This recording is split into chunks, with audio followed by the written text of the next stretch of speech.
রিয়া দুইবার কবুল বলেছে। তৃতীয়বার কবুল বলার সময় রাইসা সকলের পাশ কাটিয়ে সবার সামনে রিয়াকে জড়িয়ে ধরে কান্না করতে করতে বলে, আম্মু তুমি বাবাইকে রেখে এই বিয়ে করো না, বাবাই তোমাকে অনেক ভালোবাসে। জানো মম, বাবাই তোমাকে ছাড়া বাঁচবে না। তোমার ছবি বুকে নিয়ে বাচ্চার মতো কাঁদে। এই যে কাজী সাহেব, আমার মম এটা, আপনি প্লিজ বিয়ে পড়াবেন না। আমার মম বাবাইকে ছেড়ে কোথাও যাবে না।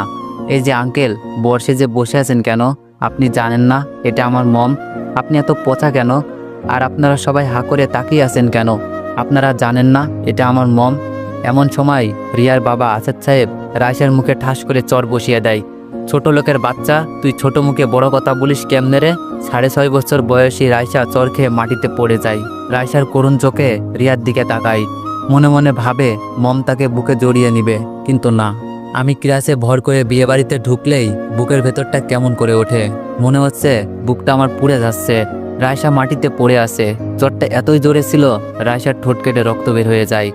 রাইসার কাছে যেতেই রাইসার রক্তমাখা মুখ নিয়ে বলে ওঠে, বাবাই, মম আমাকে আর তোমাকে রেখে অন্য আর একটা বিয়ে করছে। এখন আর মম আমাকে আদর করবে না। আচ্ছা বাবাই, আমি কি দেখতে খুবই পচা?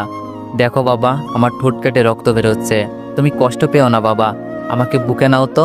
আমি ক্লাসটা ফেলে দিয়ে 2 হাত বাড়িয়ে দিয়ে বললাম, মারে, তোকে না বলেছিলাম এখানে না আসতে, তুই কেন আসলি? রাইসার রক্তমাখা মুখটা আমার হৃদয়ে থাকা ছোট্ট ঘরটাকে তছনছ করে দিচ্ছে। রাইসার গালে 5 আঙুলের ছাপটা যেন আমার কলিজায় দেখা যায়। রাইসা যে আমার কলিজার টুকরা। 2 চোখ বেয়ে ধরধর করে পানি বের হয়ে যায়। রিয়ার দিকে তাকিয়ে দেখলাম রিয়া মাথাটা নিচু করে বসে আছে। বিয়ের সাজে রিয়াকে খুব সুন্দর লাগছে।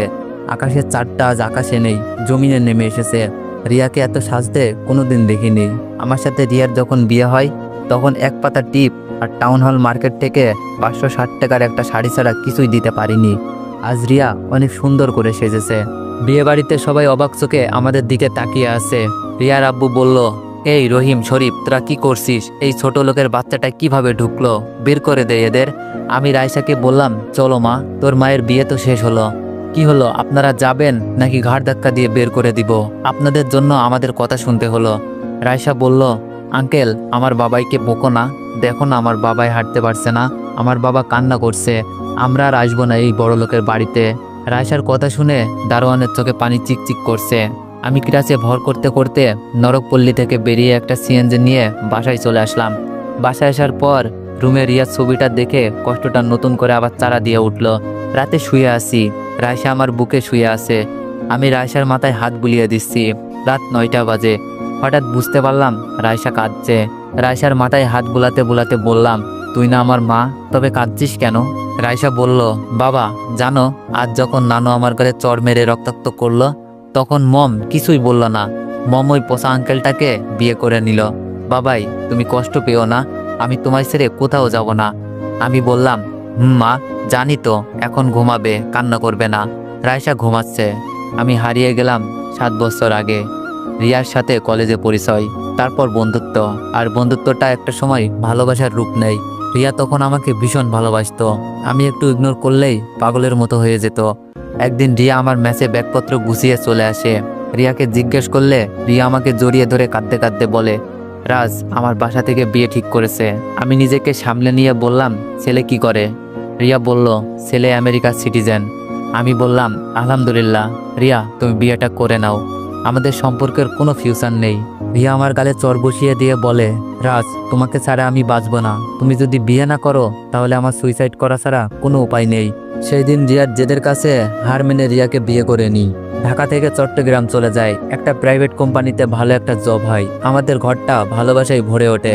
বছর খানিক পরেই আমাদের ঘর আলোকিত করে রাইসা আছে। খুব সুন্দর একটা সংসার। আমার কাছে মনে হচ্ছিল জান্নাতের একটা অংশ। কিন্তু একদিন অফিস থেকে ফেরার পথে একটা মাইক্রো পিছন থেকে ধাক্কা দেয়।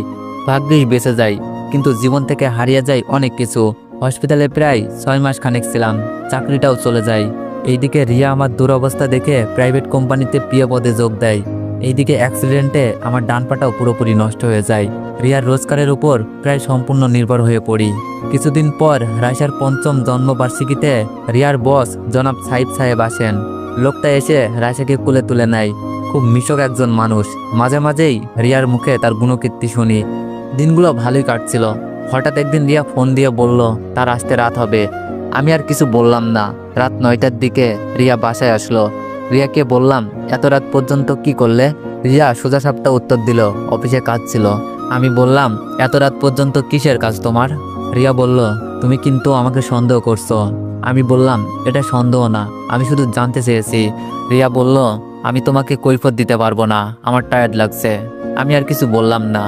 রাতে ঘুমিয়ে গেছি। হঠাৎ ফিস ফিস আওয়াজে ঘুম ভাঙলো। পাশ ফিরে দেখি রিয়া এত রাতে কার সাথে যেন কথা বলছে। হঠাৎ রিয়া বলল, স্যার আপনি এত দুষ্টু তা তো আগে জানতাম না, আর আজ যা করলেন। আমি আর কিছু শুনতে চাইলাম না, কারণ এইসব সহ্য করা আমার পক্ষে সম্ভব না। দুহাতে কান ধরে আছি আর মনে মনে বলছি, হায় রে ভালোবাসা। নিমিষেই চোখের কোণে পানি চলে আসলো। নদীতে বর্ষায় যেমন বান আসে, তেমনি আমার চোখে বান এসেছে।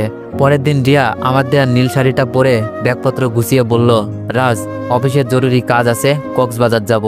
তুমি রাইসাকে দেখো, পরশুদিন এসে পড়বো। আমি কিছু বললাম না, শুধু অভিশপ্ত পাটার দিকে তাকালাম। মুচকে এসে বললাম, বিধাতা, কোন খেলা খেলছো এই অধমের সাথে? এইদিকে 2 দিন পর রিয়া এসে রাইসাকে কোলে তুলে নিল। রাইসা বলল, মম, আমার জন্য কি আনছো? রিয়া বলল, তোমার জন্য অনেকগুলো চকলেট আনছি। আমি মা মেয়ের কথোপকথন শুনে হাসলাম।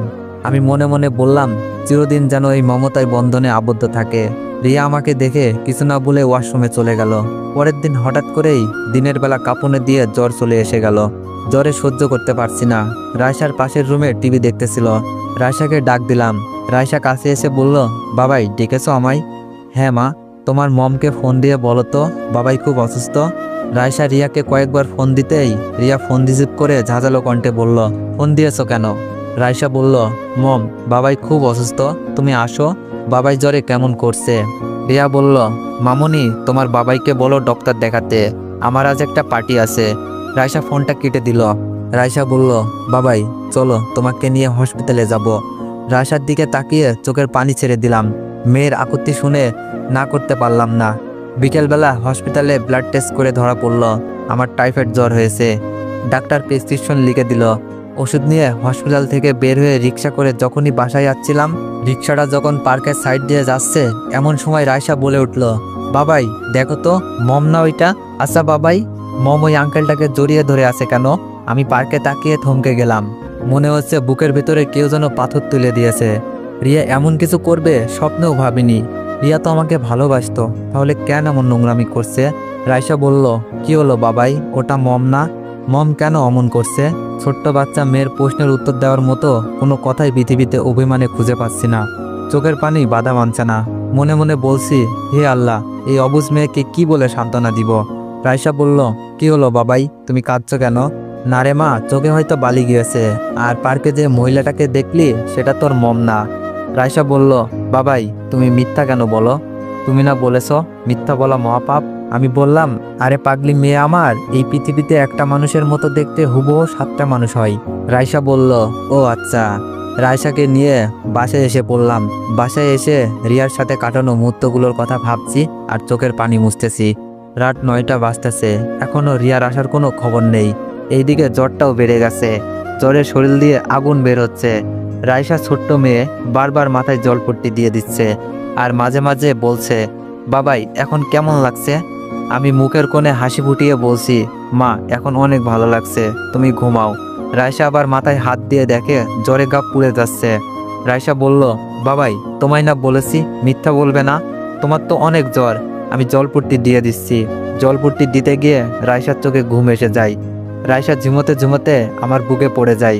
আমি রায়সার মাথায় হাত বুলাতে থাকি। হঠাৎ কলিং বেলটা বেজে উঠল। কলিং বেলটা বাজার সাথে সাথে রায়সার ঘুম ভেঙে যায়। রায়সা ঘুম থেকে উঠে দৌড়ে দরজার দিকে যায়। দরজা খুলতেই রিয়াকে বলল, মামুনি, বাবাইয়ের শরীরে অনেক জ্বর, গা পুড়ে যাচ্ছে। রিয়া কোনো কথা বলছে না। রায়সা খেয়াল করলো রিয়া তার সাইপ আঙ্কেলকে ধরে আছে। রিয়া ঠিক মতো দাঁড়াতেও পারছে না। রায়সা দরজা থেকে সরে দাঁড়ালো। সজীব সাহেব রিয়াকে রুমে রেখে চলে গেল। আমি বুঝতে পারলাম রিয়া পার্টি থেকে ড্রিঙ্কস করে এসেছে। রায়সা আমার পাশে এসে শুয়ে পড়ল। কিছুক্ষণ পর রায়সার কান্নার আওয়াজ পেয়ে বললাম, কি হলো, মহারানী কাঁদছে কেন? রায়সা আমাকে জড়িয়ে ধরে বলল, বাবাই তুমি আমাকে রেখে কোথাও যেও না। জানো বাবাই, মম এখন আমাকে আর আগের মতো আদর করে না। রায়সার কপালে চুমু দিয়ে বললাম, মারে তোকে রেখে তোর বাবাই কোথাও যাবে না। পরের দিন সকালে রিয়া যখন ঘুম থেকে উঠলো, আমি ক্লাসে ভর করে রিয়ার সামনে গিয়ে দাঁড়িয়ে বললাম, রিয়া তোমাকে কিছু বলতে চাই। রিয়া বলল, হ্যাঁ বলো। আমি বললাম, কাল কোথায় ছিলে? রিয়া বলল, কেন অফিসে? আমি বললাম, অফিসে এত রাত পর্যন্ত? আচ্ছা তোমার বস কি তোমাকে নিয়ে অফিস করে আর কাউকে রাখে না? রিয়া বলল, রাজ কি বলতে চাচ্ছ? আমি বললাম, যা সত্য তাই বললাম। অফিসের বসের সাথে ড্রিঙ্কস করে বাসায় ফেরাটা অবশ্যই অফিস না। আমার ভাবতেও অবাক লাগছে, আমার ভাবতেও লজ্জা লাগছে। ঘরে মেয়ে রেখে এইসব নোংরামি না করলে হয় না? ঠাস করে রিয়া আমার গালে চর বসিয়ে দিয়ে বলল, ছোট লোক, তোর কিভাবে সাহস হয় নোংরা কথা বলতে? আমার জীবনে সবচেয়ে বড় ভুল তোর মতো ছোট লোককে বিয়ে করা। কি আছে তোর, ল্যাংড়া, ঠিক মতো দাঁড়াতেও পারিস না। পৃথিবীতে টাকা ছাড়া চলা যায় না, বুঝলি?